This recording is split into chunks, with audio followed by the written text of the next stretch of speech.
Assalamualaikum warahmatullahi wabarakatuh. Perkenalkan, nama saya Yulfa Silviana dengan NIM 931205919.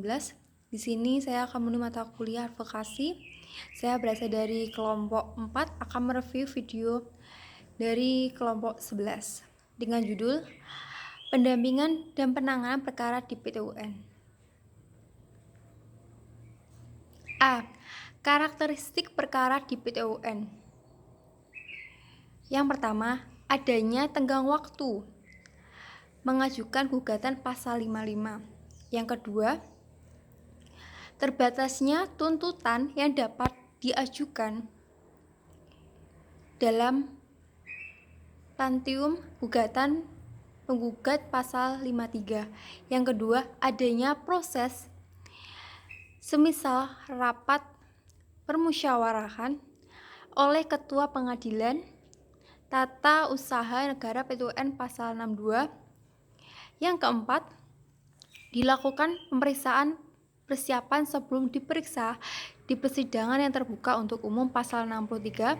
Yang kelima, peranan hakim TUN yang aktif, dominan, lead untuk mencari kebenaran material diatur dalam pasal 63, 80, 85, 95, 103.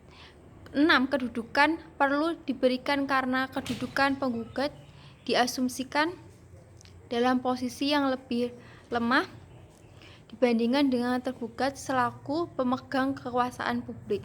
Yang ketujuh, sistem pembuktian yang mengarah pada pembuktian bebas yang terbatas pasal 107. Yang kedelapan, gugat di pengadilan tidak mutlak penunda pelaksanaan keputusan tata usaha negara yang digugat pasal 67.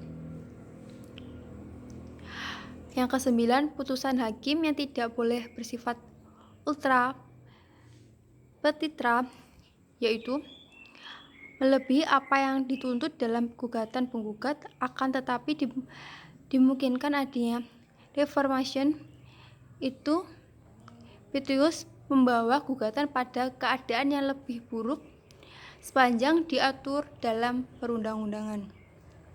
Yang ke-10, putusan hakim TUN yang bersifat erga omnes, artinya putusan tersebut tidak hanya berlaku bagi para pihak yang bersengketa, akan tapi berlaku juga bagi pihak-pihak lainnya yang terkait.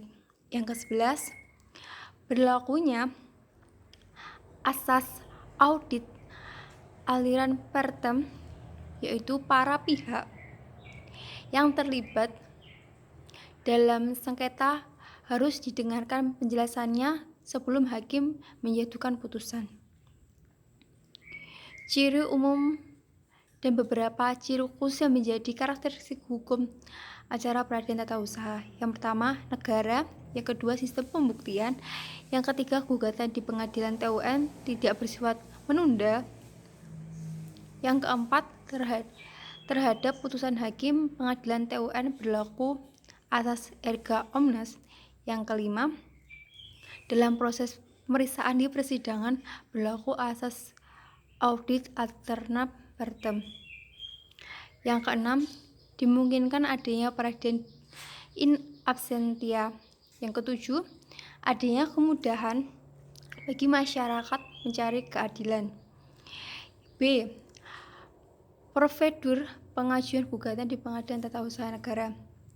Yang tahap pertama, surat gugatan rangkap sesuai ketentuan daerah disertai soft copy. Yang kedua, fotokopi objek sengketa apabila ada. Yang ketiga, surat kuasa berjumlah sesuai ketentuan daerah DSPR disertai fotokopi kartu mengenai advokasi apabila ada. Tahap kedua, petugas meja pertama menerima gugatan atau permohonan beserta kelengkapannya. Yang ketiga, tahap ketiga, petugas meja pertama memeriksa kelengkapan berkas gugatan atau permohonan menggunakan daftar periksa check-in list dan merupakan berkas yang telah selesai diperiksa melengkapi kepada pemeriksaan muda perkara untuk menyatakan berkas lebih lengkap dan tidak lengkap. Yang tahap keempat, pemeriksaan muda perkara meneliti berkas gugatan atau permohonan. Yang tahap kelima, petugas saja pertama atau kasir membuat surat kuasa untuk membayar SKUM. Tahap keenam, pihak penggugat, pemohon atau kuasa memberikan panjar biaya. Yang ketujuh, hak penggugat permohon kuasa setelah membayar pajak biaya perkara melalui bank lalu menyerahkan setoran bukti kepada pihak pertama atau kasir. Yang tahap ke-9, petugas meja kedua masukkan nomor perkara. Yang tahap ke-10, petugas pertama menyerahkan SKUM dan salinan gugatan yang telah didaftarkan dan ditandatangani oleh panitera kepada penggugat atau pemohon atau kuasanya. Tahap yang ketiga, C. Tahap persidangan di PT UN. Yang tahap pertama, pemeriksaan pendahuluan. Yang kedua, pemeriksaan persidangan. Yang ketiga, duplik. Yang keempat, pembuktian. Yang kelima, kesimpulan.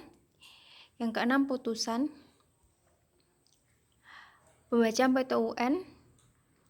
Materi muatan putusan. Amar putusan. Amar tambahan dalam putusan peraturan. Yang ketujuh, pengembangan putusan. Yang ke-8, jangka waktu penyelesaian sengketa TUN. Yang ke-9, minutasi putusan. Yang ke-7, pelaksanaan putusan. Yang ke-8, di samping diumumkan ke media, saya cetak sebagai dimaksud pada pasal 5, ketentuan pengadilan harus mengajukan hal kepada Presiden sebagai pemegang kekuasaan pemerintah tertinggi.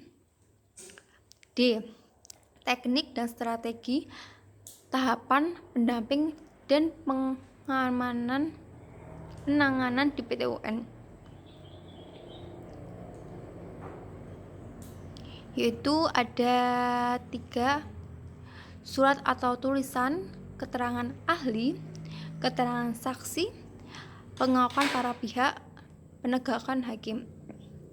Kesimpulan dari materi tadi, Pengadilan Tata Usaha Negara merupakan sebuah lembaga peradilan di lingkungan Peradilan Tata Usaha Negara yang mempunyai kedudukan di ibu kota ataupun kabupaten.